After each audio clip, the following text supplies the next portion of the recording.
ధనాలు బాగున్నారా? బంగారు తల్లులు మీరందరూ బాగుండండి, చక్కగా ఉండండి, ఆరోగ్యంగా ఉండండి. అన్నీ తెచ్చుకొని జాగ్రత్త ఒక్కలెళ్ళి అన్నీ తెచ్చుకొని చక్కగా తినాలి, బలంగా తినాలి. తిని ఆరోగ్యంగా ఉండండి. బయట నుంచి తేమాకండి, ఇంట్లోనే వండుకోండి. నేను చెప్పినట్టుగా చెయ్యండి, మీకు ఆరోగ్యం ఉంటుంది. మీరు ఆరోగ్యంగా ఉంటే నేను కూడా ఆరోగ్యంగానే ఉంటాను. అమ్మ ఇప్పుడు ఏం చేస్తున్నానో రండి చూద్దాము. అమ్మ నేనేం చేస్తున్నానంటే చేప తెచ్చారా, చేప అది కూడా కొర్రమేను, ఇది బొచ్చి తెచ్చా. ఆ బొచ్చులోను అంత పెద్దది తినేవాళ్ళు ఎవరు లేరు కదా, దాన్ని కొద్దిగా ఒక ముగ్గురు మనుషులు పంచుకొని వాటా వేసుకొని తెచ్చుకున్నారు. ఇక ఒక్కసారి చూడండి అమ్మా. ఇప్పుడు నేను ఇందులో ఏమేమి వేస్తానో అందులోనూ దానికి మసాలా చూపిస్తున్నాను మీకు. ఇవమ్మా ఇవి అల్లం ముక్కలమ్మా,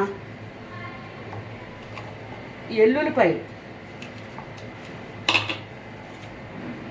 గసగసాలు, కొద్ది సోపు, కొద్దిగా ఆవాలు, కొద్దిగా ఇది లవంగి మొగ్గలు, కొద్ది మెంతులు, కొద్ది మిరియాలు, కొద్ది ధనియాలు, కొద్దిగా ఇది ఏంటిది యాలక్కాయ, కొంచెం జీలకర్ర, కొంచెం ఇది జాజికాయ, కొంచెం జాపత్రి, కొంచెం చెక్క మొగ్గ, చెక్క కొంచెం, ఇవన్నీ కలిపి ఇందులో వేసేస్తున్నాను. ఒకసారి చూడండి.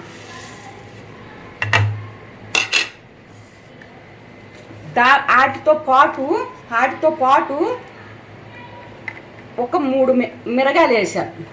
వాటితో పాటు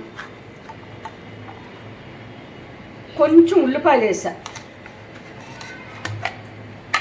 ఇప్పుడు ఇవి కొంచెం ఉప్పు వేసి మిర్చి పడతా.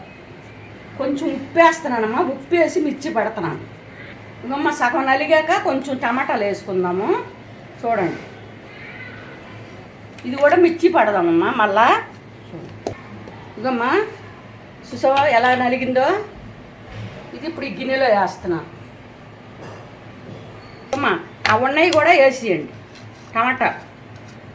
టమాటాలు పులుసులో వేస్తే తొక్కలుగా కనబడతాయి, గుజ్జు కూడా రాదు. ఇలా అయితే బాగుంటుంది అనమాట. అందుకని నేను ఎప్పుడు ఇలాగే వేస్తాను.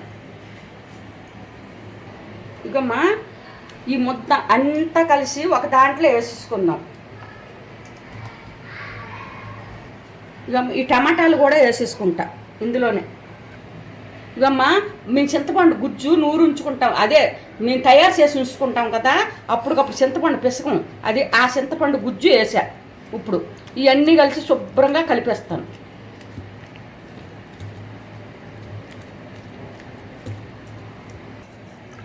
అమ్మా ఇదిగో ఇందులో పోసా, మళ్ళీ ఇందులో మార్చాను. ఒకసారి చూడండి. ఇప్పుడు ఇది కలుపుతా.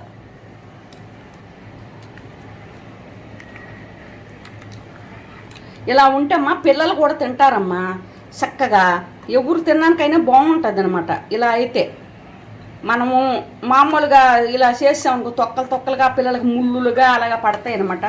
అందుకని నేను ఇలా చేశాను. ఇంకా మనకు సాలకపోతే కొంచెం నీళ్ళు పోసుకుందాం, సరిపోయేలాగా ఉంటే వదిలేసుకుందాం. ఇదిగమ్మా కళాయి పెట్టి నూనె వేసాను. ఇప్పుడు ఉల్లిపాయ వేసుకుందాం. ఉల్లిపాయ 2 పచ్చిమిరపకాయలు, కొత్తిమీర వేసుకున్నామమ్మా.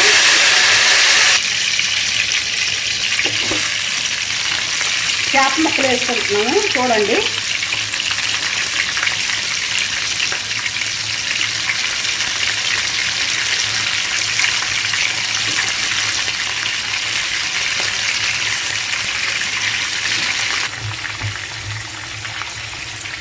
ఇదమ్మా మనకి ఎంత సరిపోద్దో అంత పసుపు వేసుకోవాలి.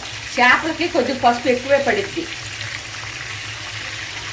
అమ్మ మసాలా నూరినప్పుడు ఉప్పు వేసాను కదా, ఇప్పుడు కొద్దిగా ఉప్పు వేస్తున్నాను.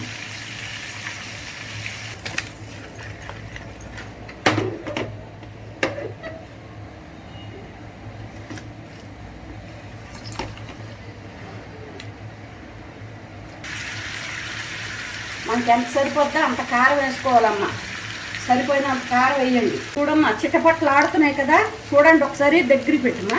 చిట్టపట్లు ఆడుతున్నాయి. ఇప్పుడు పులుసు పోసుకోవాలి.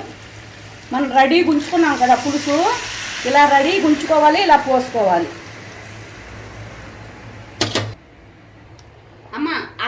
ఉడుకుతుంది, మూత పెట్టండి కొంచెంసేపు, 10 నిమిషాలు మూత పెట్టిన తర్వాత మళ్ళీ చూపిస్తాను. అమ్మ మూత తీస్తున్నాను చూడండి. చూసారా అంత బాగా ఉడికిందో, చక్కగా ఉడికిపోయింది. ఇలాగా ఇది ఈ రకంగా నూనె వస్తే అసలు ఏ వాటర్లో కూడా ఇలా ఉండదు, అంత బాగుంటుంది అన్నమాట.